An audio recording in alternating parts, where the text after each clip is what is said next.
Bonjour, bienvenue à la caverne des jeux de Thierry. Aujourd'hui, nous allons faire une petite démonstration d'un tour de jeu de Nemo's War. Donc un jeu vraiment fantastique d'aventure dans le monde de 20 milieux sous les mers, dans lequel nous allons diriger le Nautilus, donc le fameux célébrissime sous-marin du capitaine Nemo. Donc le sous-marin que voici, et pour lequel en fait nous allons naviguer autour donc des océans, réaliser différentes quêtes, différentes missions, faire des combats, inciter à des révoltes, améliorer son sous-marin, bref, beaucoup de choses dans ce jeu-là, très complet. Malheureusement, alors je dis tout de suite, c'est un jeu qui est en anglais. À ma connaissance, il n'existe pas en français, mais si la langue de Shakespeare ne vous fait pas peur, ce jeu est vraiment passionnant. Voilà.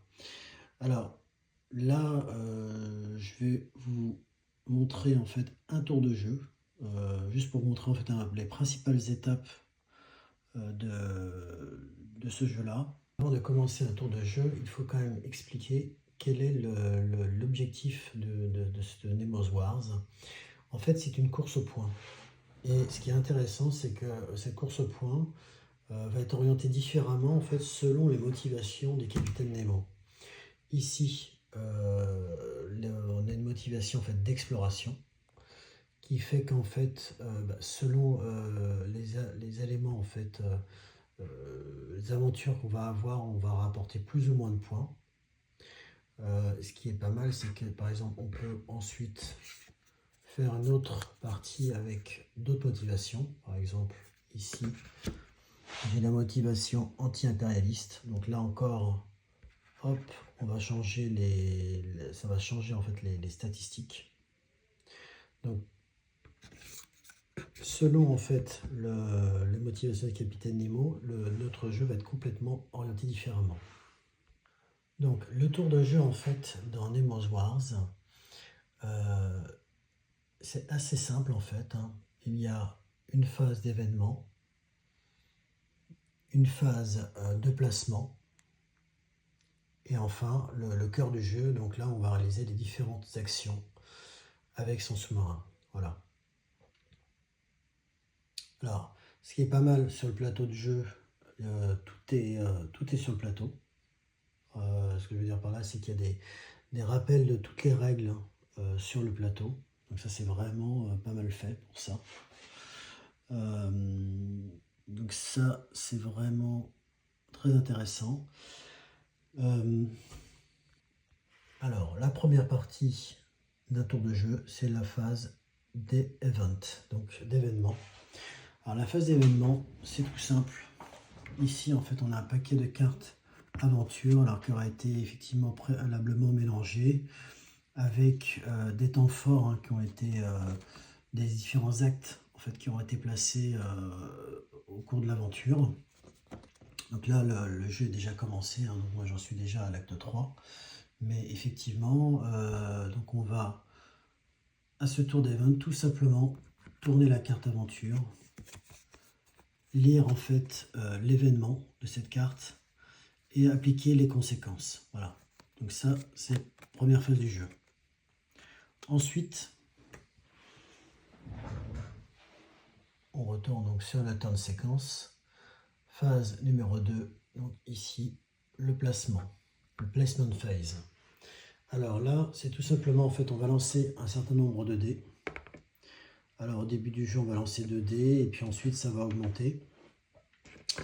Donc on lance le nombre de dés, en fait, qui est indiqué par rapport à l'acte sur lequel on est. Donc là, par exemple, ici, comme je vous disais tout à l'heure, je suis à l'acte 3, je lance 3 dés de blanc et 1 dé noir. Et en fait, ça va nous indiquer les différents navires, en fait, alors, qui seront tirés au hasard, mais en fait, on va placer des navires en fonction du résultat des dés. Alors, en fait, chaque océan a un numéro, et selon le résultat des dés qu'on va faire, donc on va placer les navires. Alors, il y a un certain nombre de règles de placement qui sont rappelées ici, Ship Placement Priority. Donc là, je ne vais pas vous expliquer tout en détail, hein. C'est vraiment l'objectif de cette vidéo, c'est vraiment un tour de jeu, pour expliquer à peu près les différentes grandes phases de ce Nemo's War. Donc on va placer les différents navires selon des règles prédéfinies. Voilà. Donc soit effectivement les navires seront tout simplement révélés, soit ils seront encore cachés. Alors le nombre de dés aussi qu'on aura lancé, ou plutôt la différence en nombre de points en fait entre les 2 dés qu'on aura lancés va déterminer aussi le nombre d'actions qu'on va pouvoir avoir durant ce tour-là. Et en fait, les différentes actions ici qu'on peut avoir sur ce Nemo's Wars donc, sont précisées ici et vont coûter donc un certain nombre d'actions. Voilà. Donc c'est la phase d'action du jeu après la phase de placement. Donc là, on va pouvoir effectivement faire de nouvelles aventures. Donc vous avez aussi des cartes aventures ici, celles qui n'auront pas été mises dans le paquet en fait de phase d'event ici. Donc il y a aussi on pourra faire de nouvelles aventures. On pourra aussi bien sûr attaquer les navires ennemis, inciter à des révoltes aussi. Donc les révoltes en fait se matérialisent par des cubes, des révoltes en fait de par le monde. Donc effectivement par exemple lorsqu'on est explorateur, on a cette motivation exploration, on voit que donc inciter des révoltes, donc c'est la libération, permet de rapporter quand même pas mal de points. Voilà. On pourra aussi bien sûr bouger le Nautilus. Voilà. On pourra se reposer, faire des réparations, améliorer le Nautilus. Donc là en fait ici vous avez différentes améliorations possibles du Nautilus qui sont, il faudra acheter effectivement, mais qui sont disponibles au début du jeu. Il y a un certain nombre, mais il y en a beaucoup plus que ça, des upgrades, des améliorations possibles.